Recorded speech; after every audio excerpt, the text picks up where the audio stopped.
Hello brothers అందరికీ నమస్తే, welcome to my channel. Brother present అయితే మీరు స్క్రీన్ మీద ఒక కాయినెడ్కి సంబంధించిన అలాగే లాంగ్ టైల్కి సంబంధించిన ఒక ప్యూర్ మిల్కీ వైట్ కలర్కి సంబంధించిన ఒక పుంజును అయితే సేల్కి చూస్తున్నారు బ్రదర్. చూసుకోవచ్చు బ్రదర్, ఇదైతే మంచి హెవీ సైజ్ పుంజు బ్రదర్. దీని డీటెయిల్స్లో వెళ్తే బ్రదర్, దీని వయసు వచ్చేసి 1.5 ఇయర్ పైన ఉంటుంది. 1.5 సంవత్సరం పైన 2 సంవత్సరాల లోపలైతే ఉంటుంది బ్రదర్. దీని ఏజ్ వచ్చేసి బ్రదర్ ఇదైతే 8-26 ఉంది బ్రదర్. చూసుకోవచ్చు. అలాగే దీని వెయిట్ వచ్చేసి 5 కేజీలు అయితే ఉంటుంది బ్రదర్. మంచి కాయిన్ బీక్లో ఉంది చూడండి. హెడ్ షేపు, ఫేస్ ఫినిషింగ్ అంతా మంచిగా ఉంది బ్రదర్.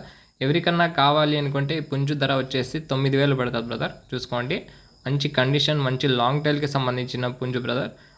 మన ఫామ్లో మంచిగా చిక్స్ అయితే రిజల్ట్ తీసింది కాబట్టి చెప్తున్నాం. మంచి చిక్స్ రిజల్ట్ అయితే వస్తాయి బ్రదర్. ఎవరికన్నా కావాలి అనుకుంటే మిగతా వివరాల కోసం నా నంబర్కి కాల్ చేయండి బ్రదర్. Thank you.